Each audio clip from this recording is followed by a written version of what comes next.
The morning I found my hedge gone, I stood in my driveway holding a coffee mug that had gone cold in my hand.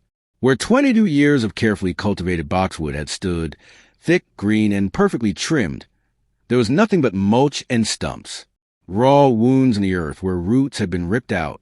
The early September sun cast long shadows across the naked space, and I felt exposed in a way I hadn't felt since moving into this house 2 decades ago.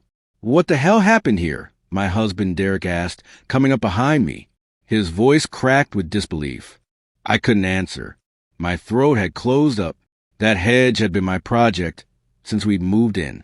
I'd planted every single boxwood myself, nursing them through droughts and harsh winters. They'd been waist-high when we brought our daughter Mia home from the hospital.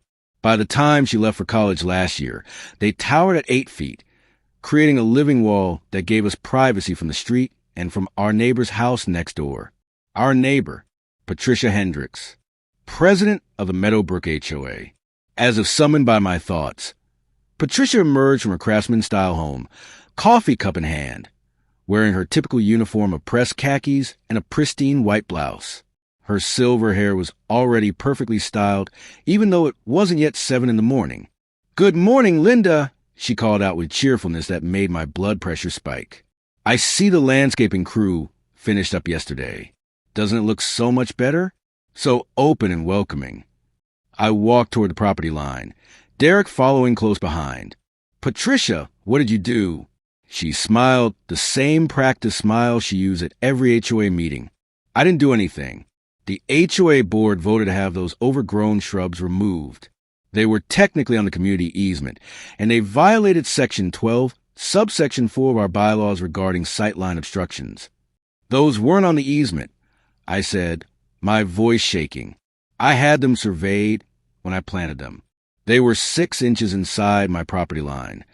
Patricia took a delicate sip of her coffee. "The board survey determined otherwise. And even so, they exceeded the 8-foot maximum height restriction for perimeter landscaping. We sent you 3 notices." "I never received any notices." "That's not our problem, dear. Perhaps you should check your mailbox more regularly." She turned toward her house, then paused.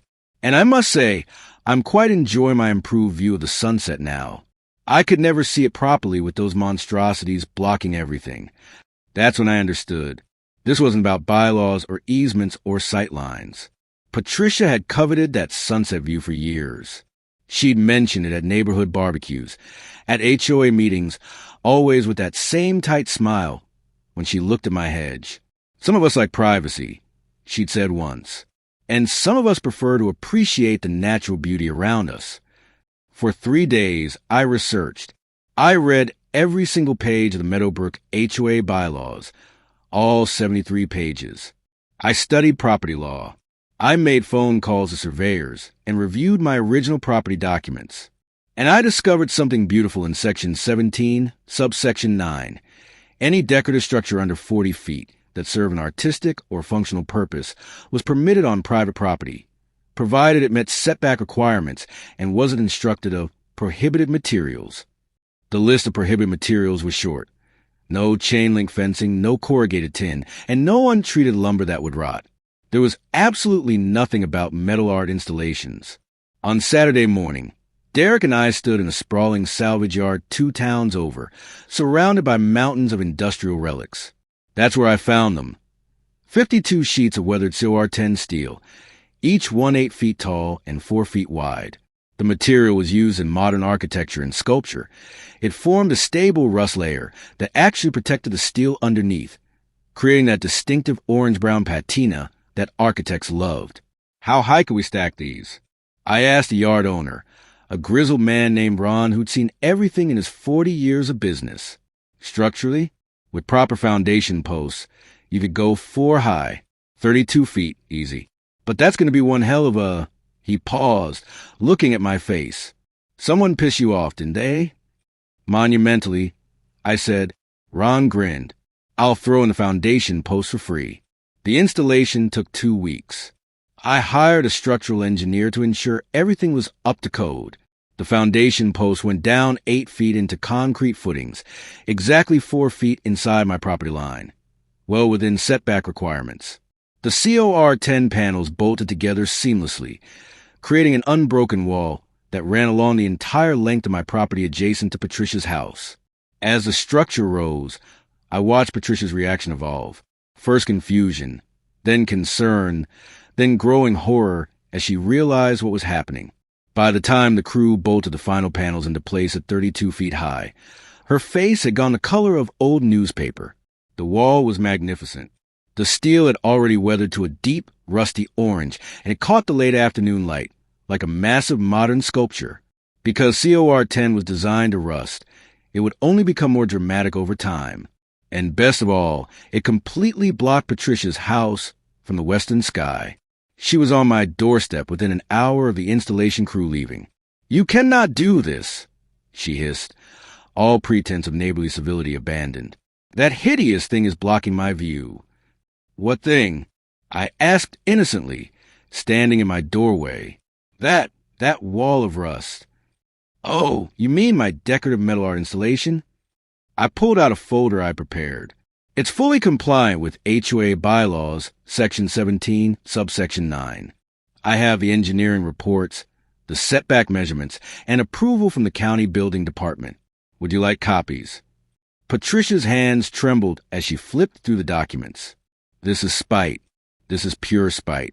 This is art," I corrected. "In fact, I'm calling it boundary. It's about defining personal space and the importance of respecting what others have cultivated. The board will never allow this." The board already approved it. Technically, I didn't need approval for a decorative installation on my own property, but I submitted the plans anyway just to be thorough. Thomas and Jennifer both signed off on it. I paused. They were quite sympathetic, actually, when I explained how my 22-year hedge mysteriously disappeared. Patricia's face went through several shades of red. "You planned this." I responded. I said calmly, "There's a difference. You wanted a better view. Now you have a view of contemporary architectural art. Many people pay good money to see installations like this in galleries. This is insane. This is, I'll sue you." "For what?" "Everything is legal and permitted." Though I should mention, during my property research, I discovered that my original hedge actually was entirely on my property. The survey the HOA used was incorrect, probably because it was done by Patricia Hendrick's brother-in-law's company. I let that hang in the air. I could sue the HOA for destruction of my property. 22 years of mature landscaping has significant value, but I won't because this outcome is far more satisfying. For a long moment, Patricia just stared at me. Then she turned and walked back to her house without another word. That evening, Derek and I sat on our back patio, watching the sunset. The light hit my new steel wall and made it glow like molten metal. It was actually beautiful in a stark, industrial way. "You know she's never going to forgive you for this," Derek said, handing me a glass of wine. "I don't need her forgiveness," I replied. "I need her to understand that actions have consequences." My phone buzzed. It was a text from Jennifer, the HOA vice president. "Saw your new installation. Thomas and I both think it's stunning." Patricia submitted a motion to ban metal structures over 20 feet. We voted it down 4-1. Some of us never liked how she handled your hedge situation. I smiled and showed Derek the message. The next morning, I started planting my garden. With the privacy my new wall provided, I could do anything I wanted. I was thinking of roses, climbing roses that would eventually soften the steel with cascading blooms. Maybe some ornamental grasses at the base. Something beautiful and alive to complement the stark metal. As I sketched ideas in my notebook, I saw Patricia leave her house and drive away without even glancing in my direction. Her usual morning patrol of the neighborhood was noticeably subdued. 3 weeks later, a for sale sign appeared in Patricia's front yard. Derek noticed it first. "Did you see?" he called from the front window. I joined him, looking at the sign. I felt a twinge of something, not quite guilt, but a recognition that perhaps I'd been more effective than I'd intended. "Think we went too far?" Derek asked quietly. I thought about my hedge. 22 years of growth, of pruning, of care. Gone in an afternoon because someone wanted a better view of a sunset they could have seen from their backyard. "No," I said finally. She could have talked to me, could have asked if I'd be willing to lower the hedge or thin it out. Instead, she used her position to take something that wasn't hers to take. I looked at the steel wall, glowing rust orange in the morning light. This is just teaching a lesson she needed to learn. Respect is a two-way street. The house sold within a month to a young couple with 2 small children. They absolutely loved my art installation. The wife told me, saying it would be perfect for hanging outdoor lights and training climbing plants. They were both architects, actually, and appreciated modern industrial design. As for my steel wall, it stands tall and proud, a permanent reminder that sometimes the best revenge isn't getting even, it's going bigger. 32 feet bigger, to be exact, and every sunset, as the light turns it into molten gold, I smile and raise a glass of boundaries, both literal and metaphorical, and the importance of respecting them. After all, everyone deserves a good view. I just chose mine carefully.